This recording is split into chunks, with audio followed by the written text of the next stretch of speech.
প্রিয় এইচএসসি শিক্ষার্থী, আসসালামু আলাইকুম। আশা করি তোমরা ভালো আছো। আজকে আমি যোগের মাধ্যমে বিয়োগ শেখাবো একটু। তো এখানে একটা প্রশ্ন লিখে রেখেছি যে +8 - 5 যোগের মাধ্যমে বিয়োগ করো। তো কম্পিউটার সব কাজই যোগের মাধ্যমে করে, যেমন যোগটা যোগের মাধ্যমে করে, গুণন মানে কি, গুণনটা আবার যোগের মাধ্যমে করে। যেমন 8 × 3 = 24।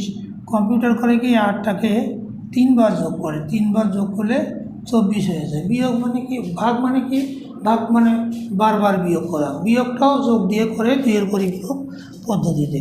তো সমস্যা হলো যে কম্পিউটার আসলে চিহ্ন বোঝে না, যে কম্পিউটার ধনাত্মক বা ঋণাত্মক এরকম চিহ্ন বোঝে না। কম্পিউটারে এই যে ধনাত্মকের জন্য একটা চিহ্ন বিট 0 দেওয়া হয়, আর ঋণাত্মকের জন্য একটা চিহ্ন বিট 1 দেওয়া হয়। ধনাত্মক সংখ্যার সাথে ঋণাত্মক সংখ্যার বিয়োগ করি, তাহলে কি ঘটনা ঘটে? বিয়োগ করা মানে কি, যোগ করা।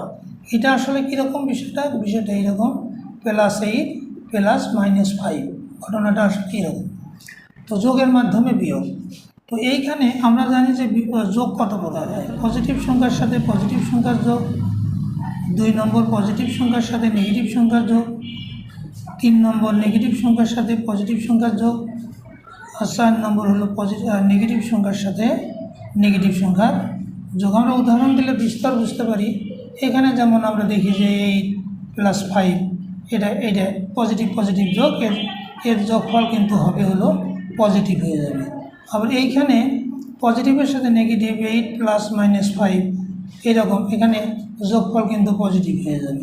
আবার নেগেটিভ সংখ্যার সাথে পজিটিভ সংখ্যার যোগ, যেমন -8 + 5, সেক্ষেত্রে বলতে যোগফল আর কি নেগেটিভ হয়ে যাবে। আর এইখানে যদি নেগেটিভ সংখ্যার সাথে নেগেটিভ সংখ্যার যোগ হয়, তাহলে কিন্তু বিয়োগফলও নেগেটিভ হয়ে যাবে। এখন কম্পিউটার করে কি, এই বিয়োগটা যেহেতু চিহ্ন বোঝে না, সেই জন্য ওটাকে নিগেশন করে নেয়। নিগেশন করে নেওয়ার অর্থ হলো যে ওটাকে এই -5কে আসলে নিগেশন করে নিয়ে +5 করে নিয়ে তারপর যোগ করে, তারপর যোগ করার পরে যোগফল অ্যানালাইসিস করার পরে একটা রেজাল্ট দিয়ে দেয়।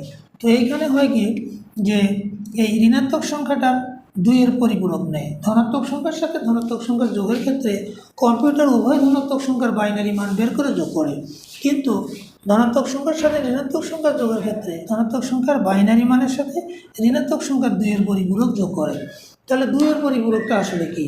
2-এর পরিপূরক বুঝতে গেলে 1-এর পরিপূরকটা আমাদের বুঝতে হবে।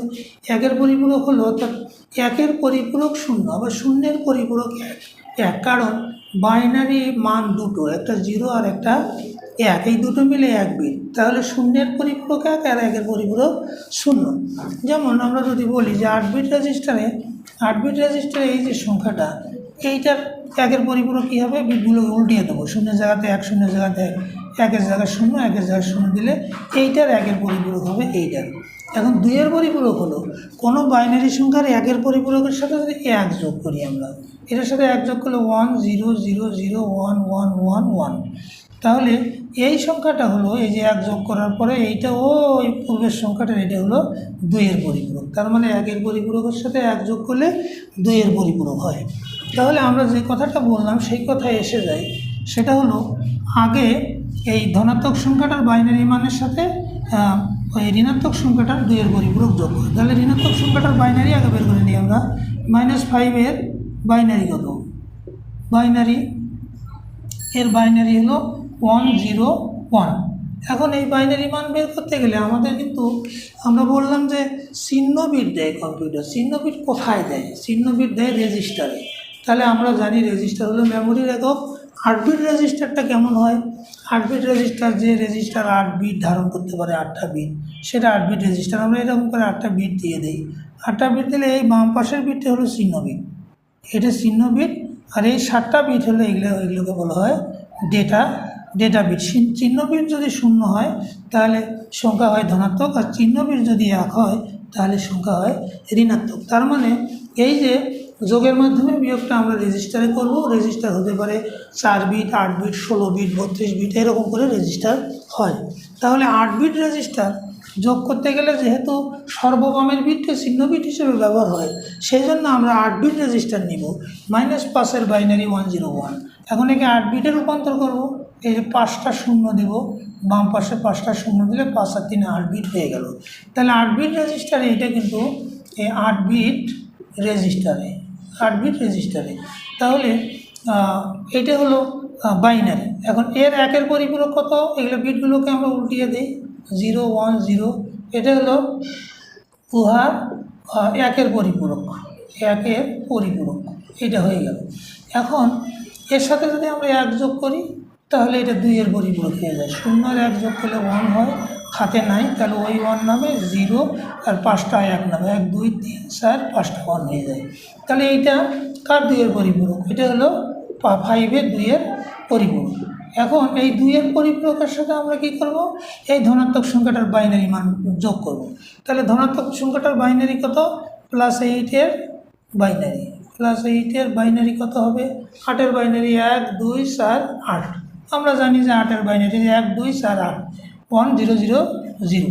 এখন আমরা বাম পাশে 4টে শূন্য দিয়ে 8 বিট রেজিস্টারের বিট মিলে, এখন এইটা যোগ করলে আমাদের যোগফল পেয়ে যাবো। 1 আর 1-এর সাথে 0 যোগ করলে 1, 1-এর সাথে 0 যোগ করলে 1, 0-এর সাথে 0 যোগ করলে 0।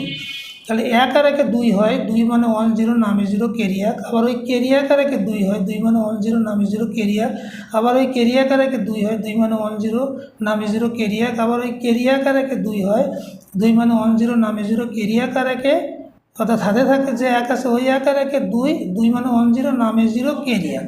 এখন দেখা যাচ্ছে যে 1 2 3 4 5 6 7 8 9, এখানে কিন্তু আমাদের বিট 9টা হয়েছে। তাহলে রেজিস্টার নিলাম আমরা 8 বিটের, তাহলে বিট হয়ে গেল 9টা, এই জন্য বাম পাশের বিটটা ওভারফ্লো হয়ে যাবে। তাহলে ওভারফ্লো কথাটা কি, ওভারফ্লো জিনিসটা এরকম যে একটা বালতিতে ধরা গেল 10 লিটার পানি ধরে, এখন ওই বালতিতে যদি আমরা 11 লিটার পানি ঢেলে দিই তাহলে দেখা যাবে যে 1 লিটার পানি উপসে পড়বে। এই উপসে পড়ার ইংরেজি হলো ওভারফ্লো। তাহলে এখানে রেজিস্টারটা ছিল 8 বিটের, আর সেখানে দেখা গেল বিট হয়ে গেছে 9টা, এই জন্য বাম পাশের বিটটা ওভারফ্লো হয়ে যায়, অর্থাৎ ওটাকে আর ধর্তব্যের মধ্যে আনা হয় না, ওটাকে বাদ দেওয়া হয়। তাহলে এখন আমাদের এদিক থেকে এই মানটা হলো আমাদের দেখা গেল যে আমাদের যোগফল। তাহলে যোগফল কত হলো, চিহ্ন বিট 0 মানে ধনাত্মক, তাই এখানে 3 হবে। আমরা যদি বীজগণিতীয় বিয়োগ করি তাহলে 8 থেকে 5 গেলে 3 হয়, তা দেখা গেলো 1 2 3 আমাদের হয়ে গেছে, আর চিহ্ন বিট 0 মানে যোগফল ধনাত্মক। তাহলে আমাদের এইটাই উত্তর।